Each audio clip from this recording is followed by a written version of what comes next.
Bom, agora a nossa última entrevista nessa edição de Conjuntura aqui pela TV Mar, canal 25 da NET. A partir de agora, a gente conversa com o cientista político Eduardo Magalhães. Professor Eduardo, obrigado mais uma vez pela sua presença. Nosso assunto primeiro, os 200 dias do governo Jair Bolsonaro. O presidente tem o que comemorar? Tem o que comemorar? Sim. O presidente tem o que comemorar e nós temos o que comemorar, sabe? Apesar de todas as dificuldades de interpretar o funcionamento do governo Bolsonaro, nós temos algumas coisas que são muito positivas, algumas medidas tomadas pela presidência da República, obviamente pelo próprio presidente, redução de cargos comissionados, a participação mais efetiva em política internacional, o quase que controle da corrupção generalizada dentro das instituições federais, das grandes empresas governamentais. Ou seja, esses são aspectos muito positivos. O grande problema dos 200 dias do presidente Bolsonaro é que ele ainda não assumiu o cargo de presidente da República. Aquela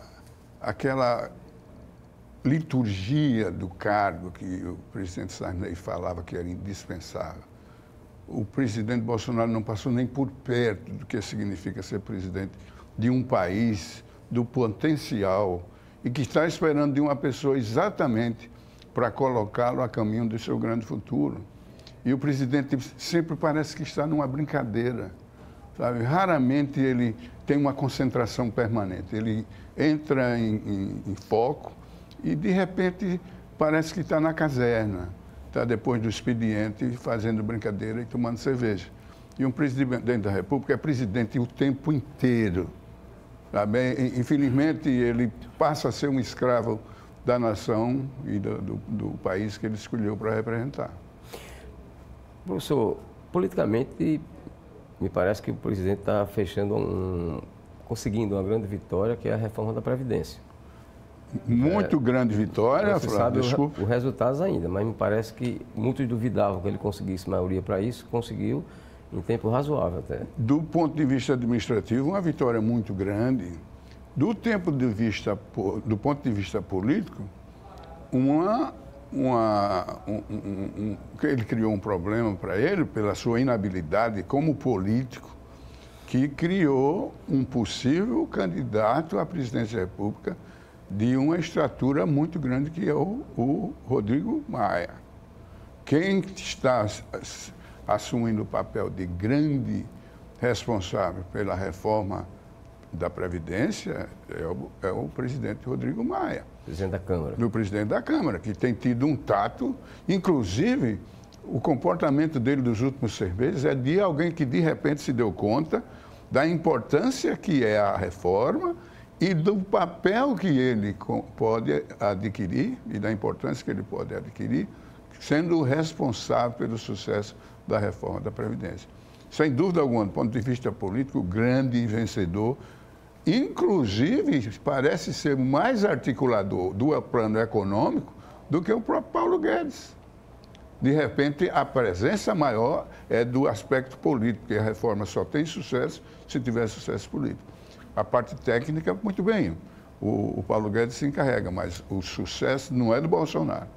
É indispensável, com mudanças, você não pode imaginar, não pode mesmo, nem eu, nem ninguém, o que significa uma redução de gasto de 1 trilhão de reais em 10 anos. É muito dinheiro e é o tipo de impacto positivo que a economia brasileira precisa. Nesse momento, é a longo prazo, 10 anos é muito tempo, mas é o ponto de partida que poderá produzir resultados extremamente satisfatórios. E o interessante é que a economia também dá alguns sinais de recuperação. Sem dúvida alguma. O cenário não parece ser outro. Né? E, repetindo o que um assessor de marketing do presidente Bill Clinton disse durante a campanha para a presidência em 2000, ele disse: o que é importante, presidente, é a economia. o que faz a coisa mudar e o barco se mover é a economia. Então, a economia, número um. O que é lamentável é que, primeiro, que o presidente Bolsonaro não se preparou para ser presidente. Ele não tem aquele domínio, nem sequer, do que é o Brasil. Ele não tem conhecimento da história do Brasil. Lamentavelmente, tem conhecimento que você tem numa sala de aula. E, obviamente, como aluno da escola superior, de Agulhas Negras, são melhores alunos, são alunos de altíssimo nível, mas você tem que ir além. E o presidente Bolsonaro nunca foi além. Ele estava muito satisfeito de ser um representante. Ele é o maior lobista dos militares do Brasil. Durante 28 anos ele fez isso muito bem. Mas para ser um lobista de um grupo corporativo, como os militares, você não precisa saber muito sobre o Brasil. Precisa saber sobre os interesses dos militares. E é lamentável, sabe? Porque as oportunidades que aparecem, você não tem um estadista para defender o Brasil. E, ademais, o que me dá um certo receio presentemente, com essa possível indicação do filho como embaixador dos Estados Unidos, é o fato dele parecer ser um grande admirador e fã do presidente Trump, que é uma loucura, uma excrescência, mas de um país que tem uma história de equilíbrio fiscal, de equilíbrio econômico, de equilíbrio histórico, de equilíbrio militar. Então, ele ia admirar o Bolsonaro, admirar o Trump, tudo bem. Mas ele não pode fazer as coisas que o Trump. O Trump tem a filha que é assessora do mais alto nível que os americanos não gostam. Ela não foi treinada para isso e ele faz e fica por isso mesmo. O presidente Bolsonaro não pode fazer isso, porque o país é completamente diferente do nosso. E interessante como é que o presidente Bolsonaro, pelas suas declarações, né, e ações, cria crise, né? Ele, a semana passada, sem ter, não sei de onde ele tirou, que o Brasil não existe ninguém passando fome. No Brasil não existe. É como eu disse, olha, eu tenho a certeza que no fim da tarde, no happy hour, poucas pessoas são tão agradáveis como o Jair Bolsonaro. Ele sabe piadas, ele sabe história de negro, de mulher, de tudo que você pensar, ele sabe uma piada engraçada. Então, é a festa do encontro Jair Bolsonaro, mas ele não é mais animador de festa depois do expediente. Ele é o presidente da República. E como ainda não incorporou a importância de ser presidente de um país com um potencial muito grande, que é o Brasil. E ele não conhece esse potencial. As declarações que ele faz, do ponto de vista econômico, mostram uma ingenuidade tão grande do presidente que era melhor ele não dizer nada. Simplesmente como lá em Savos, que ele tinha 45 minutos para falar, ele falou 5. Não tinha mais o que falar. Mesmo com o texto escrito, quando ele improvisa, é um desastre. E aquela declaração da semana passada também, discriminatória contra os nordestinos? Porque é a piada depois do expediente. É o que você diz do Paraíba, depois do expediente, isso é muito bom, é uma rodada de cerveja, uma rodada de uísque, mas ele não pode fazer isso como presidente da República, ele é presidente de todos os brasileiros. Hoje, de novo, ele declarou que ele não gostava do governador do Maranhão. Ele não precisa gostar, mas não precisa declarar. Né? Isso aí é uma coisa que se torna pessoal. Não existe essa personificação, essa individualidade no serviço público, principalmente nas altas esferas do governo, do serviço público. Então, o presidente a necessidade dele se dar conta de que ele é presidente de todos os brasileiros e é presidente do Brasil num cenário internacional que hoje, quando ele coça a cabeça, o mundo sabe que ele fez isso e acompanha e não pode deslizar demais. Veja o que aconteceu, de licença, Flavinho, veja o que aconteceu com o Lula e o Obama. No primeiro encontro do Lula com o Obama se encantou com o Lula. Ele era o mais engraçado, era o mais presente, era o mais com iniciativa de brincadeiras, de criar um relacionamento humano pessoal. Tanto é que o presidente Obama disse, this is the guy, esse é o cara. Não demorou 6 meses, o Lula perdeu o prestígio com o presidente Obama, que não era o que o Obama pensava. Aquele cara era outro. Mas essa impressão inicial é fundamental. O presidente Bolsonaro não deixa uma boa impressão. Aí fica um satélite, que não deixa marca nenhuma. E o presidente Bolsonaro se revelou no exercício do mandato, quer dizer, crítico, inclusive em termos de declarações e ações até contra as próprias Forças Armadas, os colegas de Forças Armadas. É porque essa falta de tato de relacionamento humano, sabe? Parece que as aulas de ética não pertenceram. Primeiro, muito cedo, eu tenho a sensação que a carreira militar não era... A carreira militar como sendo o poder moderador do Brasil. O presidente Bolsonaro não se deu conta que o Exército, as Forças Armadas, tem um papel histórico. O poder moderador da Constituição de 1824, que era do imperador, passou para as Forças Armadas. E o presidente Bolsonaro não se deu conta disso. Ainda continua.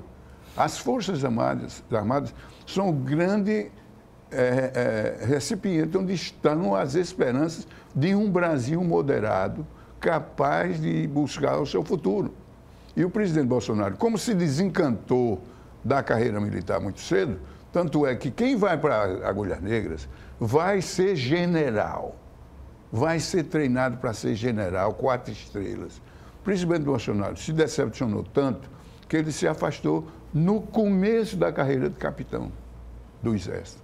Então, essa é indicativo de que se ele fizer uma malvadeza, um comentário como fez com esse general que ele chamou de melancia, isso é de uma grosseria para os militares que você não faz jamais. Porque existe esse espírito de corpo extraordinário que existe dentro dos militares, não permite que um general chame outro general de melancia. E muito menos um presidente da República. Muito menos um capitão. Ou um capitão. Pois é. Professor, outra questão. O presidente, contrariando o discurso de campanha, já tem dito, em algumas oportunidades, repetiu ultimamente, de que pretende ser candidato à reeleição. E aí? Mas ele aí fez de uma forma inteligente. Ele disse que o candidato em 2022 ou em 2026, ou seja, eu posso ser o candidato. Ou seja, eu não entendi. É óbvio que é uma declaração que o que ele disse durante a campanha que não seria candidato à reeleição se eleito, agora ele já mudou e é, sem dúvida alguma, candidato à reeleição, mas com grandes dificuldades, porque a história não se repete. A história não se repete. Aquele ambiente perfeito, inclusive com o fator principal, o ingrediente principal da vitória do Bolsonaro, que é aquela tentativa de homicídio. Não vai ocorrer de novo, porque ele agora está cercado de militares por todos os lados. Ninguém vai dar uma facada nele. Então, o resultado que é outra conjuntura e vai ser medido na próxima eleição, não um possível Brasil que poderia sair de um presidente diferente, mas a repetição de uma administração que será julgada. A administração dele será julgada. Não será mais apenas um momento histórico em que os brasileiros escolherão entre 10, 12 pessoas quem será o nosso líder para o futuro. Na sua avaliação, quais seriam os possíveis candidatos no final do mandato do presidente Bolsonaro? Quem poderia disputar? Olha, uma pessoa que vem construindo o seu futuro como candidato a presidente da República, que é o Ronaldo Caiado. A história de Ronaldo Caiado, a grande dificuldade de Ronaldo é a ligação muito grande que ele tinha com o DR, radical que era há 30 anos atrás. Na eleição de 89, você só pensava em Caiado como sendo o representante da UDR. Hoje, ele hoje é um médico, um grande cirurgião, respeitado, experiência no Senado, muito mais moderado e de representante da indústria de maior sucesso no Brasil, que é a agroindústria. Esse é um candidato fortíssimo e falando com uma elegância que parece que ele nunca foi um representante da UDR radical dos tempos da eleição de 89.